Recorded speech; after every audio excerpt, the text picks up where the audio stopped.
क्या आपको पता है आपके rights as a patient? Recently ministry of health और फैमिली वेलफेयर ने प्रपोज किया है एक चार्टर ऑफ पेशेंट्स राइट जो कि इम्प्लीमेंट होगा बाय स्टेट गवर्नमेंट्स। इस चार्टर का सोल पर्पस ही यही है to generate wide spread awareness और ये एजुकेट करेगा सिटीजन्स को regarding what should they expect from the governments and health care providers. Hello everyone, welcome back to current Eva web. आज की इस वीडियो में बात करने वाले हम rights of a patient, your rights as a patient, जिसमें हम कवर करेंगे charter of patient rights. Here's a gentle reminder, if you have not subscribed to our channel yet, please do subscribe to our channel and press the bell icon to stay updated for more of such videos. For daily updates, you can follow us in our Instagram, link in description.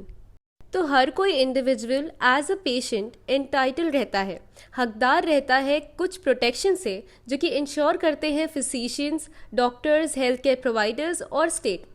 इसी चीज़ को Codify किया गया है अलग अलग countries में in the name of charters of patients right. लेकिन India में ऐसा कोई भी डेडिकेटेड रेगुलेटर नहीं है। हालांकि ऐसे कई स्टेट्स हैं जिन्होंने अडॉप्ट किया है नेशनल क्लिनिकल एस्टैब्लिशमेंट्स एक्ट 2010 और ऐसे कई स्टेट्स हैं जिन्होंने स्टेट लेवल लेजिस्लेशंस लाए हैं जैसे nursing homes act to regulate hospitals and all. इसी वजह से ministry of health and family welfare ने प्रपोज किया है ये charter of patients rights. Now, when we talk about legal documents, sources, India में there are various legal provisions जहाँ पे patients' rights scattered हैं legal documents में। इसमें सबसे पहला आ जाता है The Constitution of India Article 21, Second, Indian Medical Council Professional Conduct, Etiquette and Ethics Regulations 2002, The Consumer Protection Act 1986, Drugs and Cosmetic Act 1940, clinical establishment act 2010 and many more. तो इस charter के अंदर 17 rights of a patient defined है। आइए चलते हैं इन्हें detail में देख लेते हैं। सबसे पहला राइट आ जाता है राइट टू इन्फॉर्मेशन।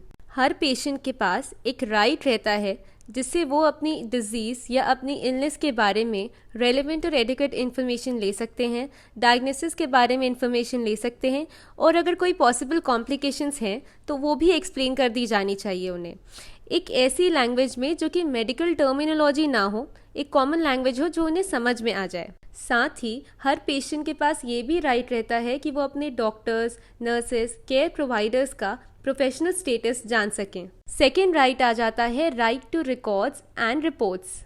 तो हर पेशेंट और हर केयर गिवर के पास एक राइट होता है टू एक्सेस ओरिजिनल्स और कॉपीज ऑफ केस पेपर्स जिनमें पेशेंट रिकॉर्ड्स और इन्वेस्टिगेशन रिपोर्ट्स दोनों शामिल हैं। थर्ड राइट आ जाता है right to emergency medical care. तो इस राइट में सुप्रीम कोर्ट के मुताबिक दोनों हॉस्पिटल्स, चाहे गवर्नमेंट हो या प्राइवेट, ड्यूटी बाउंड होते हैं, ऑब्लिगेटेड होते हैं to provide basic emergency medical care injured person को। तो इस राइट के मुताबिक ये केयर एक बेसिक केयर इनिशिएट होगा बिना किसी एडवांस पेमेंट के। अब आ जाते हैं फोर्थ राइट पे, राइट टू इन्फॉर्म्ड कंसेंट। हर पेशेंट के पास राइट रहता है कि वो कोई भी इन्वेस्टिगेशन, टेस्ट या सर्जरी को लेकर अपना कंसेंट दे दे जिसमें कोई रिस्क इन्वॉल्व हो। तो इसमें डॉक्टर तभी प्रोसीड करते हैं जब पेशेंट या उनके कोई केयर गिवर राइटिंग में कंसेंट दे दें in the manner explained under the drugs and cosmetic act rules 2016 on informed consent. अब नेक्स्ट राइट आ जाता है right to confidentiality, human dignity and privacy. तो इस राइट के मुताबिक हर पेशेंट के पास राइट टू प्रिवेसी होती है, जहां डॉक्टर्स की ये ड्यूटी होती है, वो ऑब्लिगेटेड होते हैं कि उनके हेल्थ कंडीशंस, ट्रीटमेंट प्लान्स को सीक्रेट रखें, कॉन्फिडेंशियलिटी मेंटेन करें, अनलेस एंड अनटिल कोई स्पेसिफिक सर्कमस्टांस क्रिएट नहीं होता जहां दूसरों की बेनिफिट के लिए इसे डिस्क्लोज किया जाए। इसी में फीमेल पेशेंट्स के लिए एक और राइट होता है जहां फिजिकल एग्जामिनेशन के दौरान मेल प्रैक्टिशनर के साथ एक फीमेल पर्सन का प्रेजेंस भी अलाउड है। सिक्स्थ राइट आ जाता है राइट टू सेकेंड ओपिनियन। तो इस राइट के मुताबिक हर पेशेंट के पास राइट रहता है जहां पे वो सेकेंड ओपिनियन ले सकते हैं from an appropriate clinician of या तो पेशेंट्स चॉइस या care givers choice.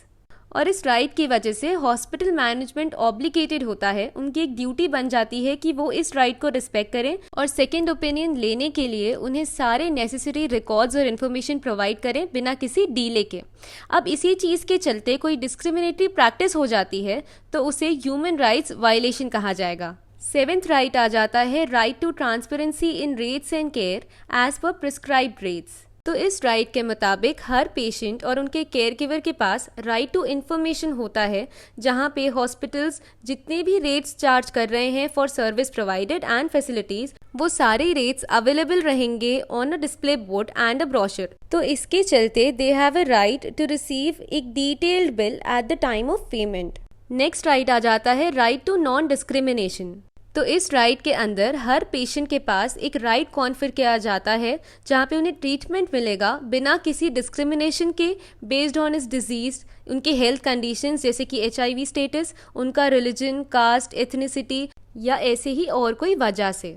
Ninth right आ जाता है right to safety and quality care according to standards. तो इस राइट के मुताबिक पेशेंट्स के पास right to safety and security रहती है इन हॉस्पिटल प्रेमाइसेस। तो पेशेंट्स के पास ये राइट आ जाती है कि जहां उन्हें केयर प्रोवाइड होता है वो एक ऐसे एनवायरनमेंट में प्रोवाइड की जाए जो कि क्लेनलीनेस हो, इन्फेक्शन कंट्रोल मेजर्स फॉलो हो, सेफ ड्रिंकिंग वाटर प्रैक्टिस हो एज पर स्टैंडर्ड्स और सैनिटेशन फैसिलिटीज अवेलेबल हो। तो 10th राइट आ जाता है right to choose alternative treatment options if available. तो पेशेंट्स और उनके केयर गिवर के पास एक राइट अवेलेबल होता है, जहां पे वो ट्रीटमेंट्स में से कोई एक ट्रीटमेंट चूज कर सकते हैं अगर ऑल्टरनेटिव अवेलेबल हो, after considering all aspects of the situation. तो अब आ जाते हैं 11th राइट में, right to choose source for obtaining medicine और टेस्ट। तो जब कोई हॉस्पिटल या कोई डॉक्टर कोई मेडिसिन प्रिस्क्राइब करते हैं तो पेशेंट्स और उनके केयर गिवर्स के पास राइट आ जाता है to choose any registered pharmacy of their choice to purchase them. इसी तरह से जब कोई डॉक्टर या कोई हॉस्पिटल पर्टिकुलर इन्वेस्टिगेशन एडवाइस करते हैं तो पेशेंट और केयर गिवर के पास राइट आ जाता है कि वो अपनी मर्जी से किसी रजिस्टर्ड डायग्नोस्टिक सेंटर को चूज करें और वहां से वो इन्वेस्टिगेशन पूरी करें। नेक्स्ट राइट आ जाता है right to proper referral and transfer which is free from perverse commercial influences. तो इस राइट के मुताबिक पेशेंट के पास right to continuity of care and right to be duly registered आ जाता है फर्स्ट हेल्थ केयर फैसिलिटी में जहां ट्रीटमेंट हुआ हो और उसके बाद कोई और सब्सिक्वेंट फैसिलिटी में। नाउ 13th राइट आता है right to protection for patients involved in clinical trials. तो हर इंडिविजुअल, हर पेशेंट जिसे अप्रोच किया जाता है जो पार्टिसिपेट करते हैं क्लिनिकल ट्रायल में, उनके पास राइट टू ड्यू प्रोटेक्शन होता है। 14th राइट आ जाता है right to protection of participants involved in biomedical and health research. तो हर पेशेंट जो पार्टिसिपेट करता है बायोमेडिकल रिसर्च में, उसे रेफर किया जाएगा एज अ रिसर्च पार्टिसिपेंट और हर रिसर्च पार्टिसिपेंट के पास राइट टू ड्यू प्रोटेक्शन होता है। और हर ऐसी रिसर्च जहाँ पे पार्टिसिपेंट्स का इन्वॉल्वमेंट होता है उन्हें फॉलो करना पड़ता है national ethical guidelines for biomedical and health research के नॉर्म्स। तो 15th राइट आ जाता है right to take discharge of patient और receive body of deceased from hospital. तो हर पेशेंट के पास राइट होता है टू टेक द डिस्चार्ज और उन्हें डिटेन नहीं किया जा सकता हॉस्पिटल में ऑन द ग्राउंड्स कि उन्होंने पेमेंट नहीं किए हॉस्पिटल चार्जेस की। सिमिलरली केयर टेकर्स के पास भी राइट होता है to take the dead body of a patient जिसे हॉस्पिटल में ट्रीट किया गया हो। डेड बॉडी को डिटेन नहीं किया जा सकता on the grounds of non payment और डिस्प्यूट। 16th राइट आ जाता है राइट टू पेशेंट्स एजुकेशन। तो हर पेशेंट के पास राइट रहती है to receive education major facts के बारे में, to his or her health condition, healthy living practices, उनके राइट्स और responsibilities, officially supported health insurance उनसे जो रेलिवेंट हो, relevant entitlements in case of charitable hospitals, and how to seek redressal from grievances जो उनके लैंग्वेज में उन्हें समझ में आए, and seek the education. Last मतलब 17th राइट आ जाता है right to be heard and seek redressal. तो हर पेशेंट और उनके केयर गिवर के पास राइट रहता है टू गिव फीडबैक या कमेंट कर सकें या कंप्लेंट फाइल कर सकें about the health care they are receiving और हैड रिसीव्ड, चाहे वो किसी हॉस्पिटल या डॉक्टर की हो। ये इंक्लूड करता है उनका राइट जहाँ पे उन्हें एडवाइस मिले on how to give feedback, make comments या कंप्लेंट फाइल करें in a simple and user friendly manner. So that's the end of our video. इन स्लाइड्स का PDF आपको डिस्क्रिप्शन में मिल जाएगा, आप वहाँ से डाउनलोड कर सकते हैं। Thank you for watching the video. If you like the video, hit that thumbs up, subscribe to our channel and press the bell icon to stay updated for more of such videos.